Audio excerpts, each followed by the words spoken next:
저희 조코피TV는 인터넷 가전 렌탈 변경 시 현금으로 110만원 당일 지급, 인터넷 끝판왕, 썬팅 필름의 새로운 패러다임을 선사하는 T9 필름, 고객의 차도 내 차처럼 꼼꼼하게 카스페이스와 함께합니다. 네, 반갑습니다 여러분. 조코피TV의 조현일입니다. 오늘은 미국 LA에서 경기가 없어서 저희 조코피TV 구독자들과 함께 열심히 LA 관광하고 맛있는 거 먹고 호텔방 들어와서 휴스턴과 골든스테이트 워리어스의 경기를 TNT 방송으로 지켜봤습니다. 자, 오늘 경기 참 여러모로 많은 관심을 모았었는데 이번 시드와 7번 시드의 대결이기도 했지만 또 골든스테이트와 휴스턴은 2010년대에 여러 차례 맞붙었던 역사가 있잖아요. 네, 그리고 레이커스도 패했고 서부 컨퍼런스에서는 또 상위권 팀들이 언제든지 또 하위권 팀들에게 발목을 잡힐 수 있다 보니까 저도 이 경기를 아주 눈여겨 지켜봤습니다. 자, 오늘 경기는 결국 골든스테이트가 승리를 따냈습니다. 그런데 제가 오랜만에 시청자 입장에서 이 경기를 보다 보니까 또 좀 많은 것들이 보이더라고요. 그래서 그 내용들을 한번 정리해봤습니다. 지금 인터넷 끝판왕에서 모르면 못 받는 현금 지원금 110만원 받을 수 있습니다. 내가 내는 월 요금에 포함되어 있는 거라 이거 받지 않으면 결국 나만 손해보는 겁니다. 현금 지원금 110만원에 합리적인 요금 설계로 결합 할인 72만원까지도 놓치지 않고 챙겨준다고 하는데요. 약정이 남아있어도 상관없습니다. 인터넷 끝판왕에서 구독자분들을 위해 지금 사용 중인 상품보다 얼마가 이득인지 확인만 해보셔도 스타벅스 커피 쿠폰을 증정! 현금 사은품을 혹시라도 더 주는 곳이 있다면 차액 120% 보상한다고 하니까 다른 데 알아볼 필요 없이 믿고 하셔도 됩니다. 365일 상시 상담 가능하니까요. 1555-3312로 전화하시거나 더보기란 고정 댓글 링크로 확인해보세요.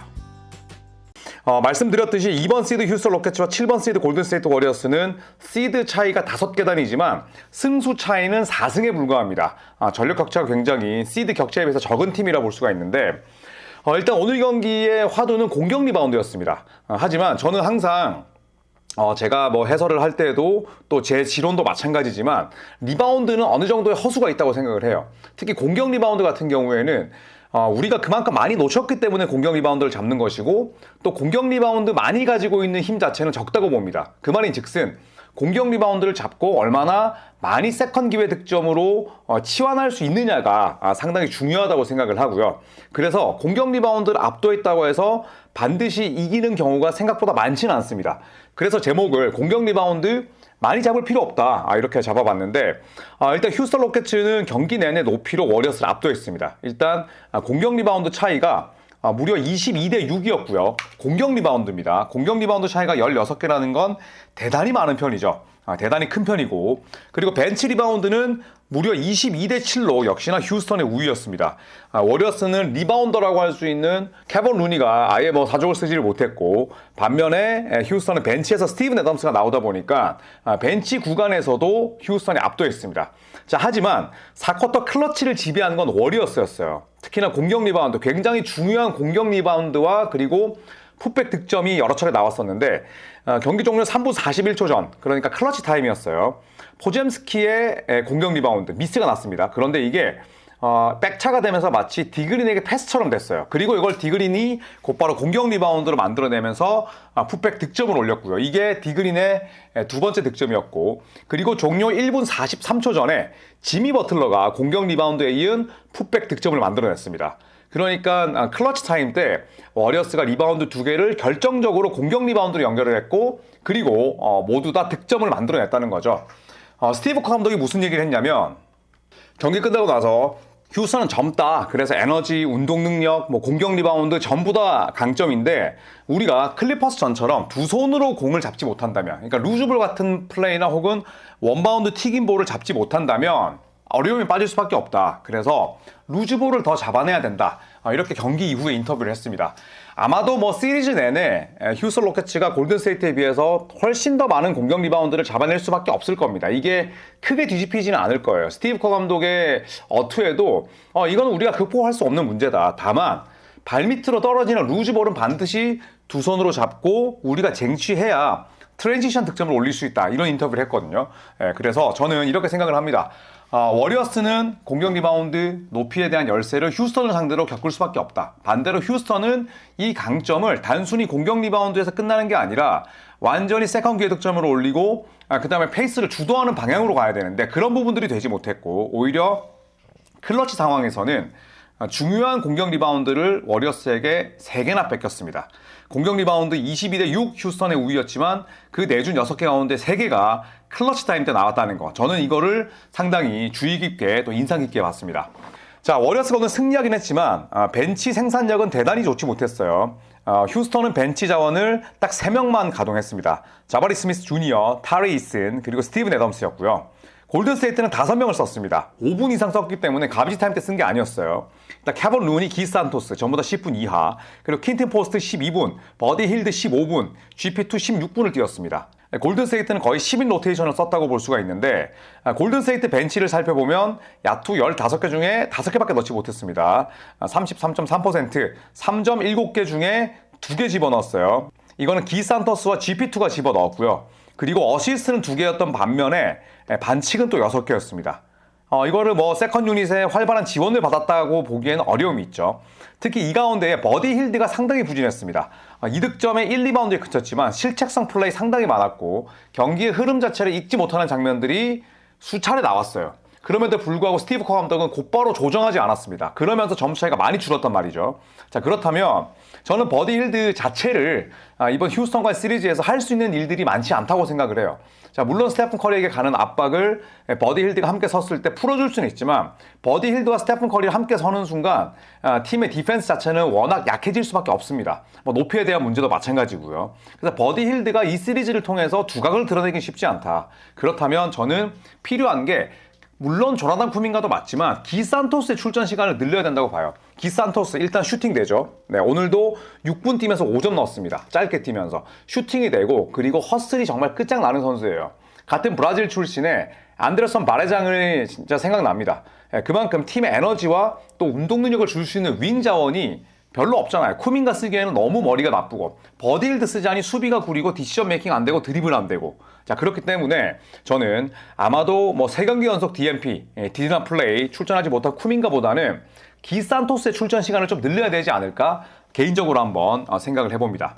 자 그리고 오늘 경기의 뭐 수훈감은 당연히 31득점을 올린 스테픈 커리겠지만 지미 버틀러 빼놓을 수 없습니다. 스테픈 커리는 지난 휴스턴전에서 단 3점에 그쳤지만 제가 밀고 있는 지론 슈퍼스타는 2경기 연속 혹은 같은 매치업에서 2게임 내리 부진하지 않는다. 스테픈 커리는 오늘 경기에서 맹활약을 했습니다. 저는 스테픈 커리가 이번 시리즈에서 굉장히 부진할 거로 내다봤었는데 아니었습니다. 1차전부터 펄펄 날았고 31득점 6리바운드 3점 9개 중에 5개를 집어넣었습니다. 자 하지만 버틀러가 없었더라면 저는 오늘 경기는 골든스테이트가 졌을 거라고 생각을 해요. 그만큼 버틀러 역할이 좋았습니다. 경기 후에 버틀러의 수훈 선수 인터뷰에서 우리 아직 젊어요. 이렇게 인터뷰를 하더라고요. 자, 그래서 최근 3경기의 출전 시간을 살펴보니까 버틀러 미쳤습니다.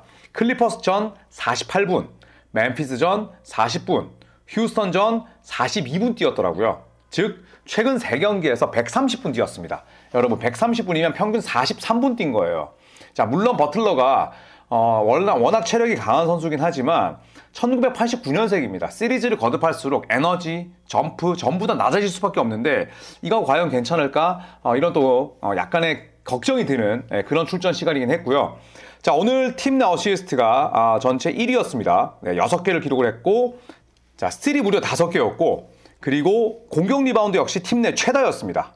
야 진짜 대단하죠. 네, 그러면서 3점도 하나 집어넣었고 레지 밀러에게 나 봤지? 또 이런 익살스러운 제스처까지 취했고 그러면서도 실책과 파울 개수는 각각 1개였어요. 자 정리하자면 팀 내 최다 출전 시간, 팀 내 최다 어시스트, 팀 내 최다 스틸, 팀 내 최다 공격 리바운드, 팀 내 득점 2위를 기록하면서 실책과 파울이 1개씩이었습니다.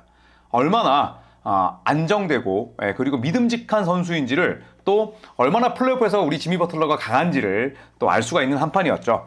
다만 지미 버틀러의 출전 시간은 앞으로 이슈가 될 수도 있다는 거죠. 자 그리고 플레이오프는 수비의 싸움이라고 이야기를 합니다. 저도 이 지론은 뭐 그대로고요. 이거는 올드스쿨한 생각이라기보다는 역사가 이를 증명한다고 봐요. 공격을 잘하는 것도 중요하지만 결국에 페이스가 느려지고 또 심판골이 빡빡해지는 플레이오프에서는 공격보다 수비가 더욱더 관건이라 생각을 합니다. 자, 2월 8일 그러니까 트레이드 데드라인 이후에 디펜시브 레이팅 1위가 누구냐? 바로 골든스테이트 워리어스입니다. 이게 워리어스의 초상승세와 연결이 된 거죠. 버틀러가 앤드루 위긴스와 전체적인 기록 자체가 비슷함에도 불구하고 워리어스의 전력 자체가 달라진 건 결국 탄탄한 수비 때문이었습니다. 자, 그런데 휴스턴의 오늘 경기 골든스테이트 워리어스의 수비가 얼마나 강한지를 입증했죠. 휴스턴의 야투 39.1%, 그리고 3점 야투 20.7%, 자유투 20개 얻어내면서 워리어스보다 더 많이 던졌지만 자유투도 11개밖에 넣지를 못했습니다. 이메 우도카 감독이 끝나고 인터뷰를 하는 걸 제가 이 현지에서 봤는데 이렇게 공격해서는 이길 수가 없다라는 얘기를 했습니다. 그러면서 휴스턴 로켓츠의 턴오버가 몇 개였냐? 자, 무려 16개였습니다. 워리어스는 11개. 슛은 안 들어가. 그런데 실책은 많아. 어시스트 19개인데 턴오버 16개야. 이길 수가 없죠. 그러다 보니까 결국 휴스턴은 85점에 그쳤습니다. 그나마 후반에 51득점으로 살아났지만 전반 34점이었어요. 이거는 결국 휴스턴 로켓츠가 공격을 못했고 그 말인즉슨 골든스테이트 워리어스의 수비가 강했다고 볼 수가 있는 거죠. 자, 스테픈 커리가 끝나고 인터뷰를 했습니다. 그래서 제가 이걸 한번 번역을 해봤는데 우리 수비가 아주 강해진 이유는 다재다능한 덕분이다. 그리고 그 중심에 누구든 막을 수 있는 디그린과 버틀러가 있다. 디그린 올해의 수비수 출신이다. 버틀러 너무너무 똑똑하다. 어디에 엘보 위에 있든 아니면 상대가 픽앤롤을 하든 다 막아낼 수 있다. 이런 얘기를 했고요. 그리고 무엇보다도 그 둘은 엄청난 경쟁심을 갖고 있다 보니까 우리 팀의 수비력 자체가 굉장히 강해졌다. 이렇게 이야기를 했습니다. 저도 뭐 동의합니다. 네, 드라이먼드 그린 혼자서 짊어진 부담을 버틀러가 퍼리미터에서 많이 풀어주고 있고, 그리고 저는 올 시즌의 골든스테이트는 위긴스가 뛸 때에도 공격팀이라기보다는 수비팀이라고 생각을 했어요. 그만큼 전체적인 수비 스킴 자체는 상당히 좋았는데 농구를 정말 똑똑하게 잘하는 버틀러가 들어오면서 디펜시브 레이팅도 지난 2달 13일 동안, 즉 한 75일 동안 1위였고 오늘 경기에서도 휴스턴의 공격을 85점으로 막아냈습니다. 특히나 휴스턴 로켓츠 같은 경우에는 심각합니다. 프레드 밴블릿과 제일런 그린이 야투 34개 던졌거든요. 네, 그런데 몇 개 놓쳤는지 아시나요? 27개를 놓쳤습니다. 3점 17개 던져서 15개 놓쳤어요. 이런 휴스턴 로켓츠의 백커트로는 워리어스 잡을 수 없습니다. 워리어스 수비 강한 거 오케이. 하지만 아무리 그렇다고 치더라도 휴스턴 로켓츠의 백커트가 야투 34개를 던져서 27개를 놓치고 3점 17개 던져서 15개 미스한다? 휴스턴 로켓츠의 시즌이 짧아질 수밖에 없는 거죠. 자, 그리고 스테픈 커리의 인터뷰를 조금 더 제가 준비를 해봤는데, 일단 버틀러에 대해서 버틀러는 편하게 볼을 컨트롤할 수 있는 선수다. 그래서 클러치 상황에서도 내가 압박감을 받을 때 버틀러가 이를 잘 풀어준다. 그리고 버틀러가 만들어주는 공간 덕분에 스페이싱이 생긴다. 이런 얘기를 했어요. 그러니까 버틀러가 슛을 잘 쏴서 스페이싱이 생기는 게 아니라 내가 압박을 받았을 때 버틀러에게 볼을 주고 나는 오프더볼 움직임을 가져갈 수 있으니까 그만큼 예전에 비해서 플로어를 넓게 쓸 수 있다. 이런 뜻으로 해석을 할 수가 있고요. 자, 전반까지는 12점 차로 앞서 있었지만 정확하게는 13점 차였고요. 커리가 전반까지 우리가 12점 차로 앞서 있었지만 벤치에 있는, 라커룸에 있는 그 누구도 좋아하지 않았다. 왜냐하면 경기는 아주 많이 남아있던 시점이니까. 그리고 플레이오프기도 하고요. 이 점수는 언제든지 뒤집힐 수 있다고 생각을 한 거죠. 스테픈 커리가 워낙 플레이오프 경험이 많고 그리고 본인들이 스코어링 런으로 뒤집은 적도 있지만 뒤집힌 적도 있기 때문에 동요하지 않았다는 거죠. 근데 이거는 동료들도 마찬가지고 또 그런 경험, 그 다음에 마인드셋을 또 잘 가져갈 수 있는 그런 노하우가 있었던 덕분에 저는 워리어스가 오늘 적지에서 승리를 따내면서 홈코트 어드밴티지를 가져왔다고 생각을 합니다. 자, 그리고 오늘 승리 덕분에 스티브 커 감독 센츄리 마크를 획득했습니다. 센츄리 마크는 보통 100을 뜻하잖아요. 오늘 승리로 역대 감독 플레이오프 최다승 6위로 올라서는 동시에 100승을 달성하게 됐습니다. 역대 플레이오프에서 3자리 승수를 기록한 인물은 7명밖에 없어요. 스티브 커 감독과 그 다음에 공동 6위가 바로 레리 브라운, 캔자스 대학과 디트로이트 피스톤스, 그러니까 NCAA와 NBA를 모두 우승으로 시킨 바로 그 감독인데 1위부터 살펴보면 필 잭슨 무려 229승입니다. 넘사벽이죠. 이거 깨지기 힘듭니다. 2위는 현재 마이애미의 사장인 팬 라일리 171승, 뉴욕 닉스, LA 레이커스, 이런 마이애미 또 명문들만 다 지휘하면서 굉장히 많은 승수를 쌓았고요. 3위는 복귀 여부가 불투명한 그렉 포포비치 감독 170승인데 이 170승이 상당히 위대한 건 필 잭슨, 팬 라일리, 그 다음에 다른 감독들과 다르게 한 팀에서만 기록을 했기 때문입니다. 포포비치 감독의 170승이 더욱더 빛나는 이유고요. 4위는 놀랍게도 닥 리버스 감독. 감독 생활을 워낙 오래 했죠. 1999년부터 했으니까 25년, 26년 됐습니다. 물론 중간에 비어있기도 했지만 닥 리버스 감독의 짬밥도 무시할 수가 없고, 5위 에릭 스폴스트라 감독은 110승, 그렉 포포비치 감독과 마찬가지로 마이애미 한 팀에서만 110승을 달성했습니다. 이것도 대단한 성과고요. 그리고 6위가 오늘 승리를 따낸 스티브 커 골든스테이트 워리어스 감독입니다. 자, 오늘 스티브 커 감독이 1승을 따내면서 또 워리어스가 1승을 추가하면서 홈코트 어드밴티지를 빼앗아 왔습니다. 제가 말씀드렸지만 미국 현지에서 홈코트 어드밴티지를 빼앗아 왔다고 설명을 하는 건 그 빼앗아 온 팀의 홈에서 그 팀이 다 승리를 거두면 되는 거예요. 그래서 골든스테이트 워리어스가 3, 4차전, 그 다음에 6차전 펼치잖아요. 이걸 다 이기면 되기 때문에 홈코트 어드밴티지를 빼앗아 왔다, 이런 표현을 하고요. 휴스턴 로켓츠는 오늘 경기 쉽지 않았습니다. 역시나 경험 부족을 여실히 드러냈고 후반 들어서 51점 넣긴 했지만 또 알프렌 생군이나 혹은 아멘 탐슨은 잘해줬습니다. 프레드 밴블릿, 젤런 그린이 이렇게 던져서는 곤란하죠. 34개 던져서 7개 넣는 주전 백코트가 이기는 경우 없습니다. 그래서 휴스턴이 2차전에 반등할 수 있기를 또 한번 기대해 보면서 이 경기 리뷰 호텔방에서 많이 울리죠? 여기서 마치도록 하겠습니다. 제가 이렇게 미국에 올 때마다 참 느끼지만 또 플레이오프를 제가 20년 만에 보면서 느끼는 건 이 방송을 듣고 계신 NBA를 보러 간 적이 없는 그런 이 구독자분들과 함께 여기를 또 와서 다양한 경험을 했으면 좋겠다, 또 이런 생각이 들었습니다. 자, 그러면 저는 노동주 한 잔 마시러 저희 구독자분들과 만나러 가겠습니다. 댓글도 항상 좋은 댓글 많이 달아주셔서 저도 힘이 나고요.